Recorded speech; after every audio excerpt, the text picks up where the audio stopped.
Assalamualaikum warahmatullahi wabarakatuh.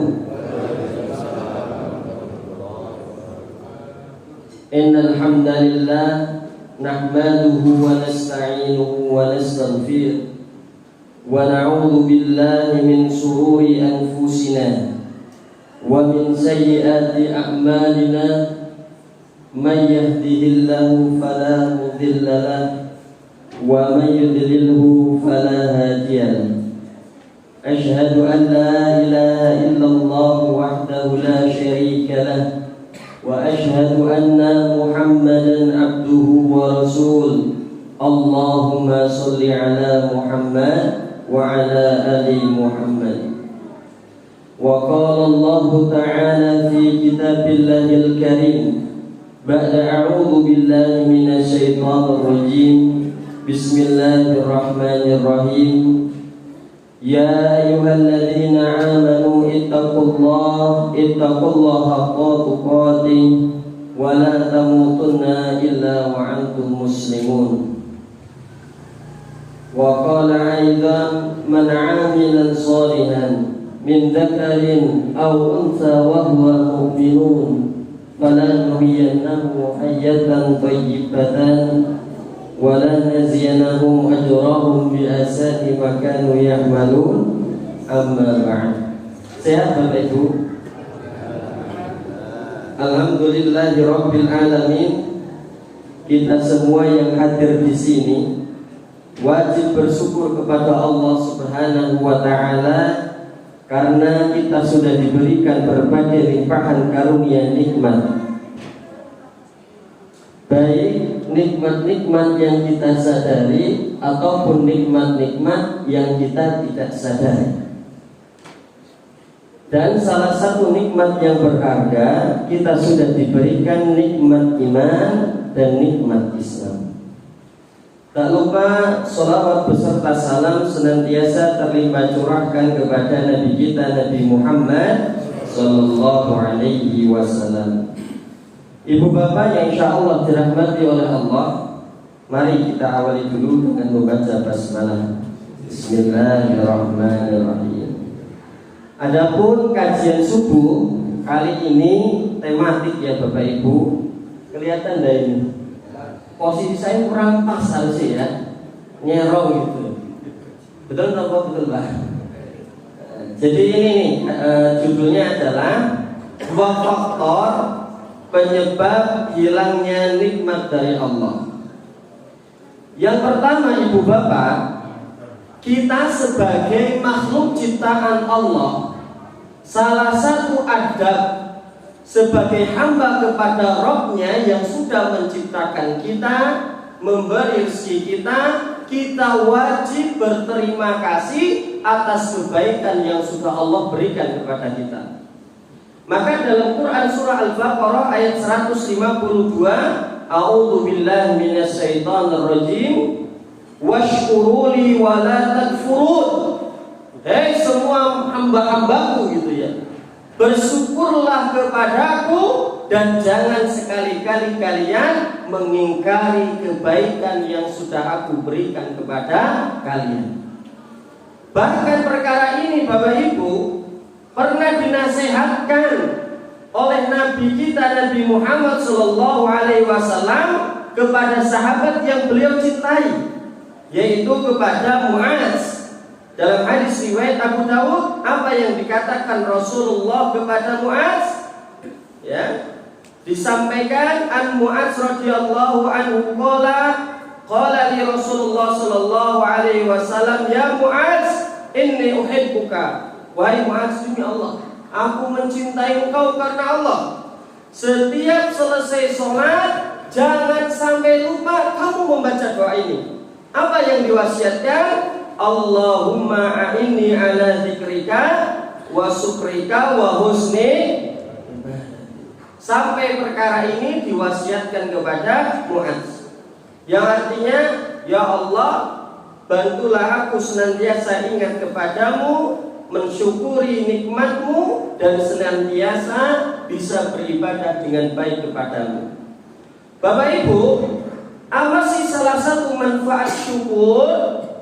Kata Umar bin Abdul Aziz, syukur itu bisa mengikat rezeki atau kebaikan yang sudah Allah berikan kepada kita. Qayyidun ni'am, ikatlah nikmat yang sudah Allah berikan kepada kalian bisyukrillah, yaitu dengan cara bersyukur kepada Allah.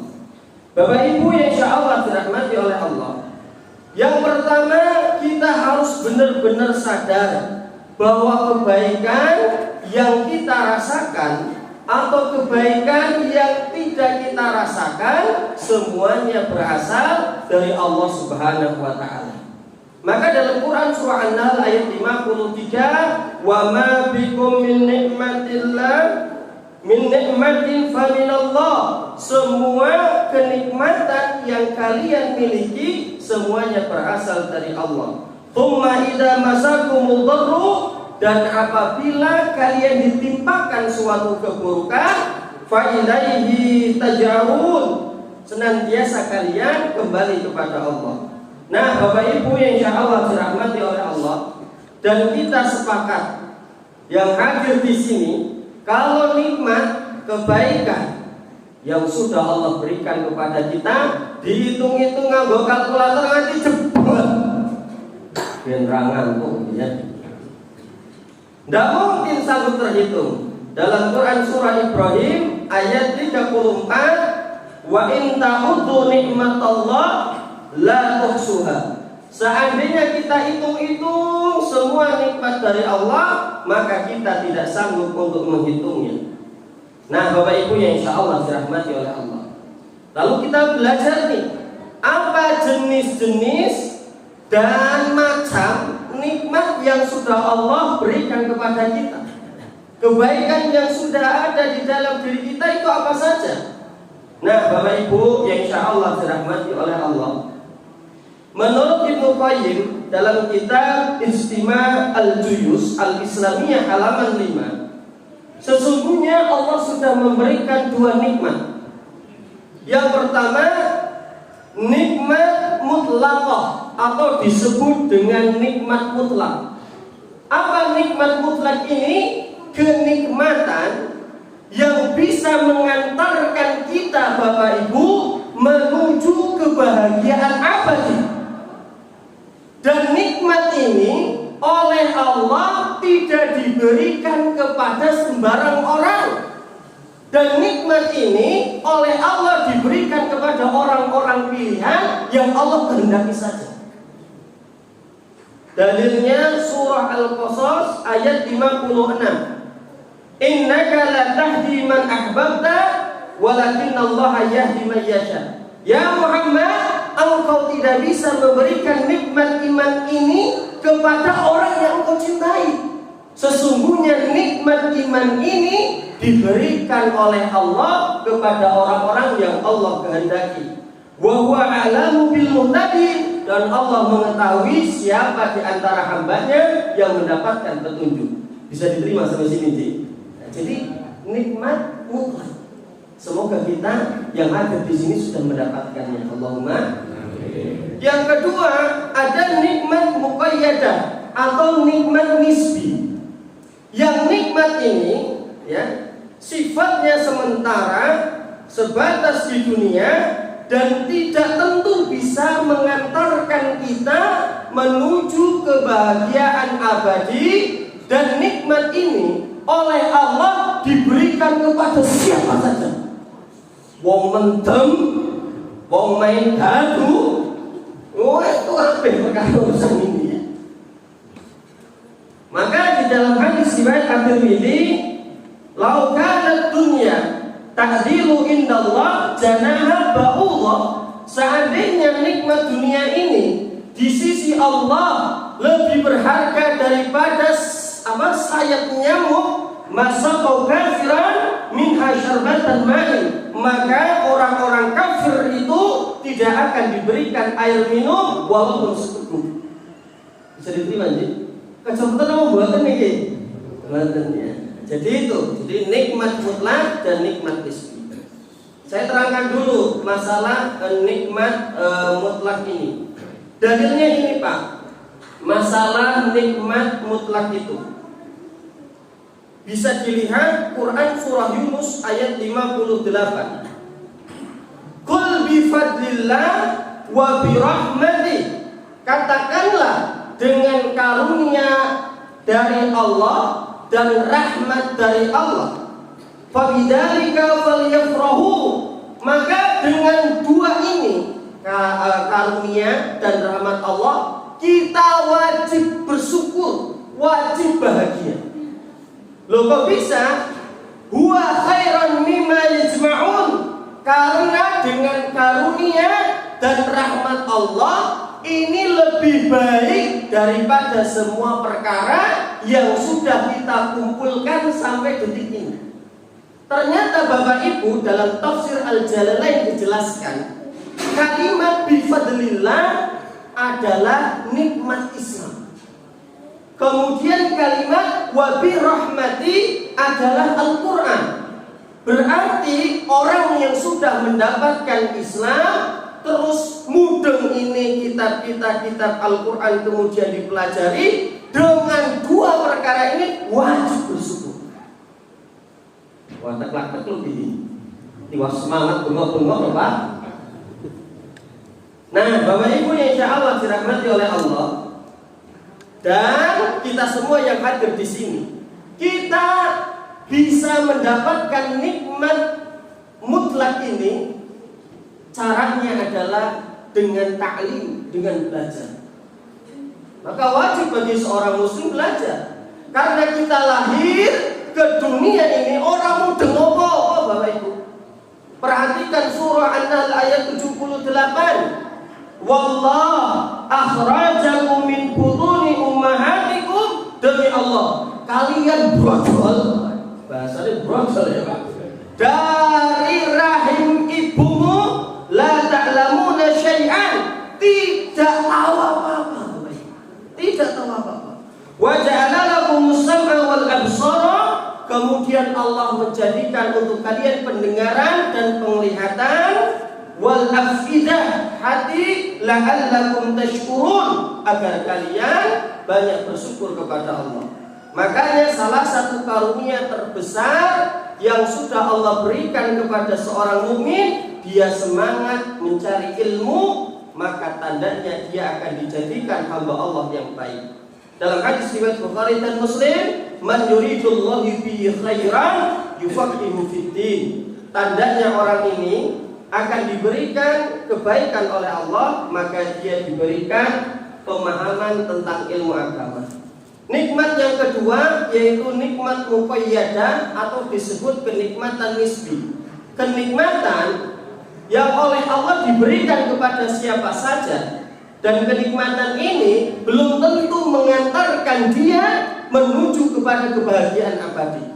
Kata Ibnu Qayyim, harta, tahta, keluarga, punya istri wayu tenanan, punya anak yang banyak, itu semua termasuk nikmat nisbi. Karena ada orang yang mengukur kesuksesan, mengukur kemuliaan dihitung dari materi, Bapak Ibu. Rasa munafik ini betul. Kebanyakan orang mengukur sukses itu diukur dari materi, Pak. Kenapa Pak? Saya curhat Pak. Kita jangan memandang pakai kacamata orang-orang yang sudah paham ilmu agama. Kita pakai kacamata orang keumuman. Orang yang dikatakan sukses itu diukur dari jumlah materi. Mobil mewah, rumah gedong, punya jabatan, gaji mentereng, penghasilan gede, sukses. Betul. Ustaz sekalipun yang dini yang ngomong komplek yuk ada sukses. Perhatikan Quran surah Al-Fajr ayat 15 dan 16. Fa'amal insan idza mabtalahu rabbuhu fa'akramahu, ya. Wa na'amahu fayaqul rabbi akraman. Ada orang-orang yang ketika dia ditimpa oleh Allah dengan berbagai kebaikan, harta, tahta, keluarga, pokoknya komplit, dia mengatakan masya Allah, kayaknya Allah sedang memuliakan saya. Urusanku gampang apa?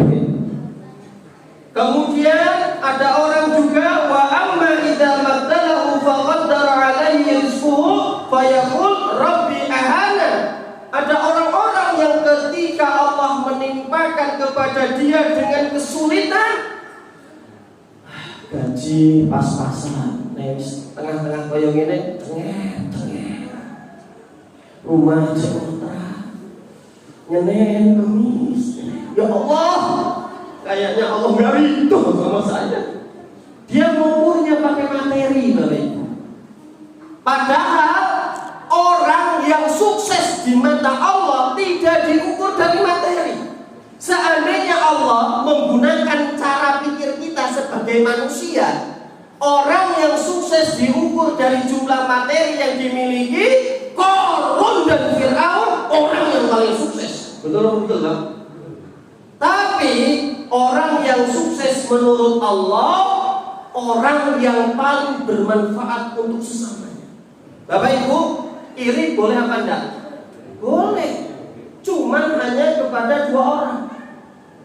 Iri nggak mungkin sama orang yang levelnya di bawah kita. Ya nggak mungkin itu. Berarti kalau iri sama orang yang levelnya di atas kita. Senia nggak mungkin iri sama gitu ya. Senia irinya pasti sama Pajero di atasnya. Sedangkan orang yang sukses menurut Allah, orang yang dua ini. Satu, yaitu rajulun atahullahu malan fasullita ala halakatihi fil had, yaitu orang-orang yang kaya raya, kemudian uangnya diberikan kepada orang-orang yang kurang mampu atau menyampaikan uangnya kepada orang yang berhak. Tapi ingat Bapak Ibu, tidak mungkin semua orang sugih. Tidak mungkin semua orang punya mobil mewah. Tidak semua orang punya rumah magrong-magrong. Tidak semua orang punya gaji yang tiap bulan 30 juta, 50 juta. Kita boleh iri yang kedua. Dia tidak punya apa-apa, kemudian belajar ilmu, dan ilmunya diajarkan kepada orang lain, dia juga termasuk sukses. Kalau jenengan yang kaya, silahkan gunakan hartanya. Tapi gajiku pas-pasan, yowi semangat belajar agama, kemudian ajarkan kepada orang, bisa diterima sih. Nah, Bapak Ibu yang insya Allah dirahmati oleh Allah, dan di dalam hadis riwayat Ahmad, kita diwajibkan mensyukuri semua nikmat dari Allah, walaupun nikmat ini menurut pandangan kita itu kecil. Bu, antum apa belum? Gaji suaminya sebulan 800.000, ojo digrudeli loh Bu. Suaminya sebulan gaji 400.000, ojo digrudeli loh ya Bu ya. Aku yuk pernah soalnya Bu, anaknya Pak Sarti tak kasih sebulan 450, yuk pernah. Gajiku yuk segitu soalnya. Tetap kondisi kita wajib bersyukur. Perhatikan hadis riwayat Ahmad. Man lam yaskur qalil, barang siapa yang tidak mensyukuri yang kecil, lam yaskur katsir, maka ketika dia diberikan nikmat yang besar, belum tentu bisa bersyukur. Nah, Bapak Ibu yang insya Allah dirahmati oleh Allah Subhanahu wa taala, menurut Imam Ali di dalam Nasihul Ibad, ada 6 nikmat pokok yang kita harus sadari. Kalau jenengan punya 6 nikmat pokok ini, wajib bersyukur. Apa saja 6 nikmat pokok ini? Ya, an-ni'amu sittatun asya, ada 6 nikmat pokok. Yang pertama, al-Islam wal Quran. Kalau jenengan sekarang sudah di muslim, iso maca Al-Quran, seneng pengajian, alhamdulillah. Itu nikmat pokok. Ini dalilnya tadi Yunus ayat 58. Qul bi fadlillah, katakanlah ketika kalian sudah memiliki karunia Allah, yaitu sudah memiliki Islam, wa bi rahmati, dan kalian sudah mendapatkan rahmat Allah, yaitu bisa baca Quran, seneng ngaji, fabidzalika falyafrahu, maka kalian wajib berbahagia. Huwa khairun mimma yajma'un, Al-Quran, nikmat Islam itu lebih berharga dari semua perkara yang sudah jenengan kumpulkan sampai detik ini. Lanjut ke betul ini.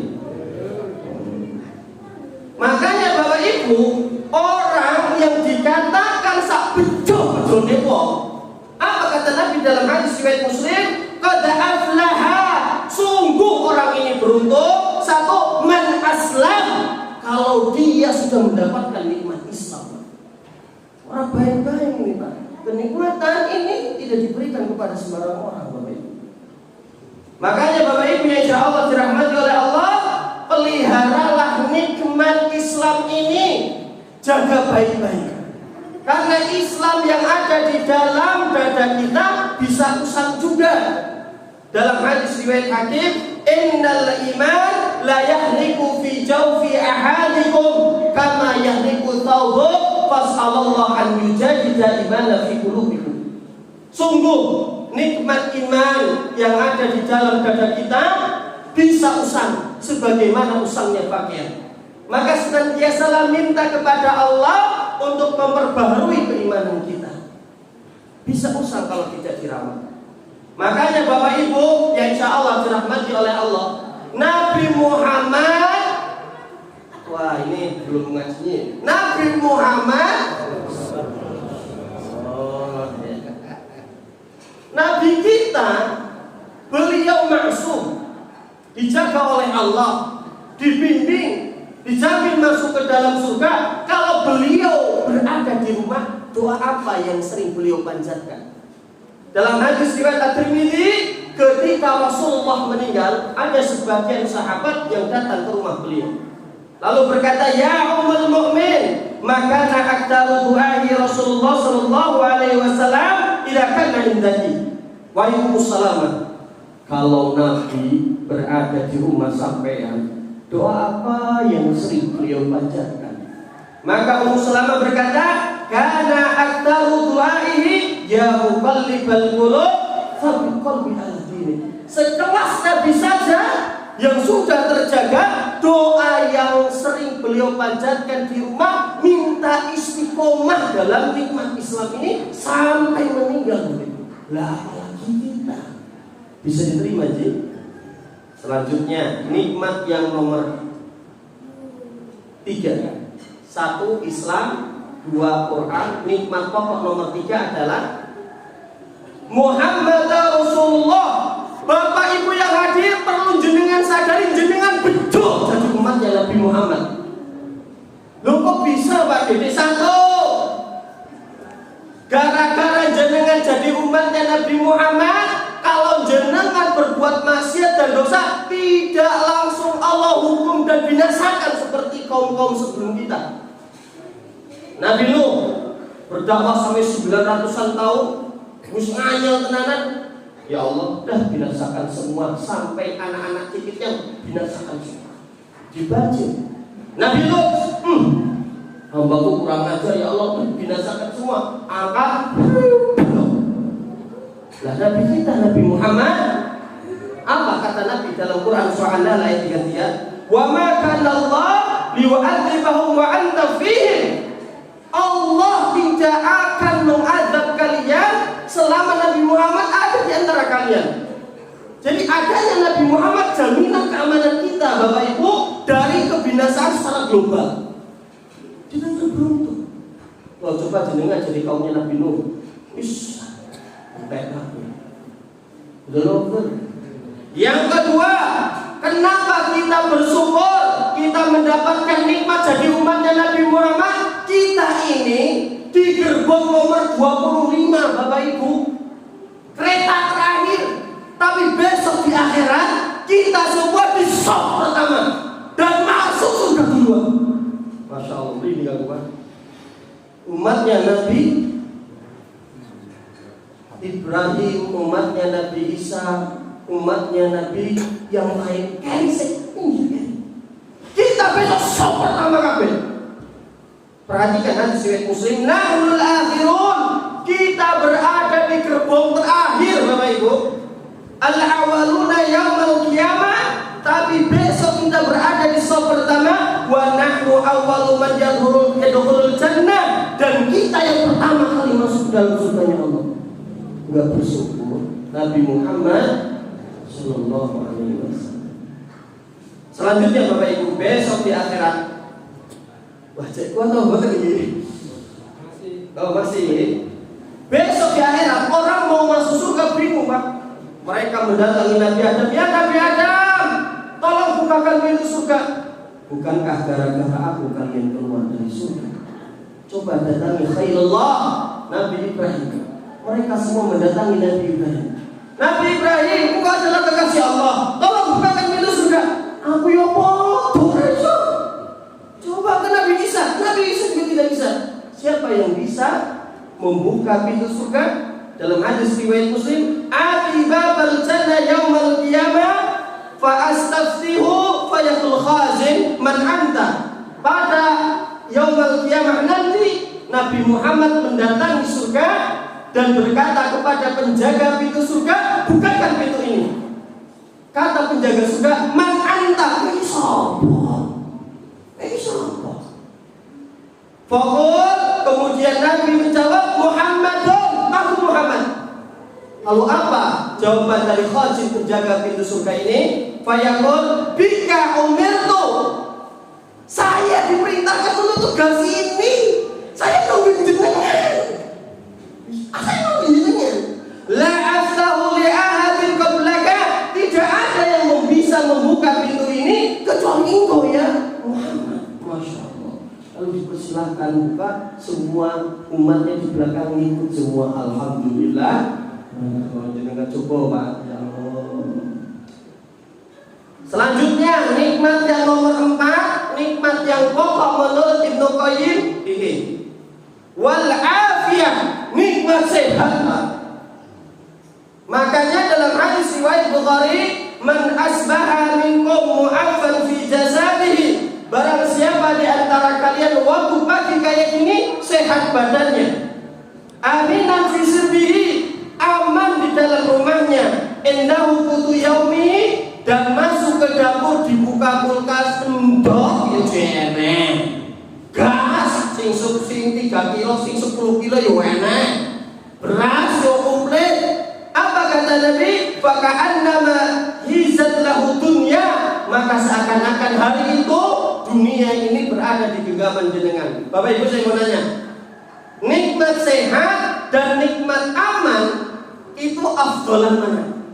Sehat atau aman? Sehat ya Pak ya? Aku ya awal-awal mikir bodoh Pak. Terus membaca keterangan sarahnya, ternyata lebih afdal nikmat aman Pak. Dijelaskan seekor kambing yang kakinya patah atau sakit diobati seminggu 2 minggu itu sembuh. Tapi seekor kambing yang diikat di samping seekor serigala sampai mati kambing tidak akan makan. Saking medine. Nikmat aman. Selanjutnya dalam hadis riwayat Bukhari yang nomor 2, nikmatani maqbulun fihi ma katsirun minan nas. 2 nikmat yang kebanyakan manusia menyia-nyiakan. Yang pertama as-sehat wal faragh, nikmat sehat dan nikmat waktu luang. Saya jelaskan dulu. Tidak semua orang punya ini. Ada orang yang sehat tapi tidak punya waktu, Pak. Sehat awake, wah atletis, gagah, ganteng. Ya kayak yang di depan gila. Tapi ada dia tidak punya waktu itu. Dia tidak punya waktu. Sehat tapi tidak punya waktu. Sibuk, nggak pernah pengajian, nggak pernah sholat jamaah, enggak. Atau sebaliknya, dia itu punya waktu tapi badannya nggak sehat, Pak. Jadi waktunya longgar. Sudah diusir, tapi nggak sehat. Artinya yang angel, alat sujud angel. Makanya kalau ada orang yang nikmat 2 ini ada di dalam dirinya, harus bersyukur. Yo sehat, yo ada. Nah, Bapak Ibu yang insya Allah dirahmati oleh Allah Subhanahu Wa Taala, hati-hati. Semakin bertambah tua, nikmat sehat, nikmat sendi, nikmat tulang itu sedikit demi sedikit akan ditarik oleh Allah. Kita lihat habis pengajian yang berdiri susah siapa nanti? Saya sudah bikin tema namanya masa tua menurut pandangan Al-Quran. Salah satu itu Pak, makin tua nikmat sendi, nikmat tulang mulai diambil.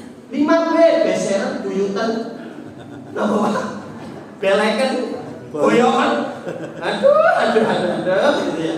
Maka hati-hati. Dan salah satu ciri tandanya dekatnya hari kiamat, kata Nabi dalam hadis riwayat At-Tabrani, min inqirabis sa'ah.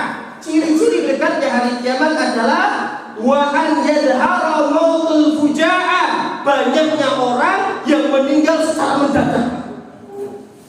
Sehat, seger, kelompok. Lah terus pandangan muslim gimana? Pandangan di dalam hadis ya riwayat Abdul Razak, kalau orang mukmin meninggal mendadak, alhamdulillah. Saya. Loh kok bisa toh Pak Dede? Orang mendadak kok bersyukur. Perhatikan hadisnya. Hadis bin Mas'ud qala mautul fuja'ah takhfifu 'alal mukmin. Orang mukmin yang meninggal mendadak itu keringanan dari Allah, Pak. Pulang dari masjid, Bu, gawe kopi. Pahit apa manis? Manis. Buka Quran, ibu ke belakang. Pak, ini kopine. Pak, innalillah. Ora penak.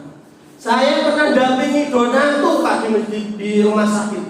Udah seminggu di ICU, Pak. Mulutnya sampai garing, lidahnya keluar terus. Dibilang mati yuk belum. Dibilang belum yuk kayak. Aduh, makanya enak nih. Las gampang. Satu, orang nyusahkan keluarga. Gitu Pak.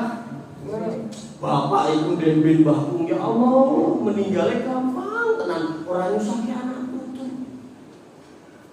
Tapi sebaliknya, wa asafun alal kafir. Orang kafir yang meninggal secara mendadak celaka dia. Itu azab yang sangat pedih. Loh kok bisa Pak Dede? Perhatikan. Wah ini. Ternyata bahwa itu meninggalnya seorang muslim itu adalah waktunya istirahat. Orang soleh, sergap ngimami, sergap adat, sergap pengajian, hanif, lurus orangnya. Meninggal itu waktunya istirahat. Perhatikan hadis riwayat Bukhari dan Muslim, anna Rasulullah sallallahu alaihi wasallam murra alaihi bi janazah. Suatu hari Rasulullah melihat ada jenazah yang lewat. Faqala mustarihu wa mustarahu minhu. Sungguh ada yang istirahat, ada yang diistirahatkan. Qala ya Rasulullah, mal mustari wal mustarah minhu. Apa yang dikatakan istirahat dan diistirahatkan? Lalu Nabi menjelaskan, qala al-'abdul mu'min yastarihu min nasabid dunya wa adzaha ila rahmatillah. Kalau orang mukmin yang meninggal, dia sedang menuju keistirahatan dari lelahnya berada di alam dunia ini dan menuju rahmatnya Allah. Wal 'abdul fajir yastarihu minhul ibad wal bilad wasyajara wad dawab. Istirahatkan. Kalau yang meninggal adalah orang yang fajir, orang muslim tapi seneng molimur, mendemet, main umpit. Dia meninggal, ada yang diistirahatkan. Mungkin keluarganya jadi plong. Enek bapak demen, marake darah tinggi terus itu misalnya. Bapak Ibu yang Allah dirahmati oleh Allah. Dan ketika wabah seperti ini, kalau dia terkena dan bersabar, maka dikategorikan asyhadul khamsatu, meninggal dalam keadaan syahid. Salah satunya al-mad'un, orang yang meninggal karena terkena wabah. Nah, Bapak Ibu insyaallah dirahmati oleh Allah. Nomor 5, kurang siji tak amuk susah ya, Pak. Sabar apa mboten? Nikmat kalau lanjut kemawon, dipijiti belakangnya udah apa-apa. Nikmat pokok nomor 5, ini penting Bapak Ibu. Wasatru. Nikmat besar nomor 5 adalah ditutupi aib-aib jenengan. Hati-hati 19 detik kalau sudah terbuka orang ngeri. Jenengan kalau punya masa lalu yang buruk, kemudian sampai sekarang tidak ada yang tahu kecuali jenengan dan Allah, itu termasuk nikmat besar, ditutupi aib-aib jenengan. Makanya Bapak Ibu insyaallah dirahmati oleh Allah, ada juga yang pamer, Pak. Keburukan masa lalunya didengar oleh orang lain, dia merasa bangga. Hati-hati. An-Nur 19. Innal ladzina yuhibbuna an tasyi'al fahisha fil ladzina amanu lahum adzabun alim. Dan orang-orang yang dia senang keburukannya tersebar di kalangan kaum muslimin, hati-hati dia akan mendapatkan azab yang buruk. Makanya Bapak Ibu yang insya Allah dirahmati oleh Allah Subhanahu Wa Taala, ada seorang ulama yang bernama Muhammad bin Wasi. Beliau mengatakan, laukana lidzunub, seandainya dosa-dosa kita rehon, memiliki bau, majalasa ilayya ahadun, maka tidak ada satupun orang yang mau duduk di samping kita. Syukur aib jenengan gak mengeluarkan bau, Pak. Coba jenengan mengeluarkan bau aibnya, pasti samping saya tidak mau jenengan. Ambune ngok. Kemudian ada seorang penyair, beliau mengatakan, ya, wallah lau alimu qabiha syarirati, seandainya kalian mengetahui keburukanku saat aku sendirian, la abassalam alayya man yalqani, maka kalau kalian bertemu saya di jalan, demi Allah orang supir kalian memberikan salam kepada saya, karena ngerti kartu merah supir memberi salam. Tapi kita ditutupi aib-aib kita, tidak mengeluarkan bau. Orang masih ketemu Pak Dede di jalan, assalamualaikum, orang ngerti aku pas lagi dewe ngopo. Ini sambilnya tahu, mungkin jenengan nggak mau ucapan salam ke saya. Bisa diterima Ji. Dan yang terakhir, nikmat pokok yang terakhir adalah wal ghina 'anil nas, tidak menjadi beban bagi orang lain. Makanya Bapak Ibu, hei anak muda, kadang-kala orang tua kita yang sudah sepuh diajak tinggal sama jenengan, mereka itu tidak mau. Dia lebih baik sendiri. Walaupun tinggal sendirian, bapaknya mungkin istrinya sudah meninggal, diajak sama anak, ayo toh Pak bareng, kita tidak mau mereka. Karena beda Pak, lebih baik di rumah sendiri walaupun rumah ciri daripada belo anak Pak. Karena merasa artinya itu makin lama makin, ya Allah kesik, ngomong banter sih langsung tersinggung. Berharap sesuatu anaknya malah dia nggak ngasih, banyak ini. Nah, Bapak Ibu yang insya Allah dirahmati oleh Allah Subhanahu Wa Taala, yang dijelaskan secara detail panjang ini. Maka kesimpulan terakhir sesuai tema. Terus apa Pak Dede? Penyebab nikmat-nikmat yang sudah Allah berikan itu bisa hilang. Apa penyebabnya? Nah ini klimaksnya di sini. Penyebabnya adalah ini perkataan Ibnu Qayyim rahimahullah dalam kitab Ahkam Ahli Dhimmah. Beliau mengatakan, fama sulibatun ni'am, perkara yang bisa menghilangkan kenikmatan yang sudah Allah berikan kepada kita dua. Kalau jenengan melakukan dua ini, nikmat-nikmat yang sudah ada bisa hilang. Illa bitarki taqwallah, ketika jenengan meninggalkan taat kepada Allah, berbuat dosa, hilang semua nikmat. Yang kedua, wal iza'atu ilan nas, ketika jenengan berbuat dolim, berbuat jahat kepada sesamanya, merugikan orang lain, hati-hati, dua perkara ini bisa menghilangkan kenikmatan yang sudah Allah berikan kepada kita. Alhamdulillahirabbil alamin. Ada pertanyaan? Oh enggak ada, alhamdulillah. Kita akhiri saja. Sudah sekarang itu musuhnya tenang Pak Dede aja. Mohon maaf Bapak Ibu kalau kelamaan. Habis ini saya juga tidak bisa membasamai makam bareng.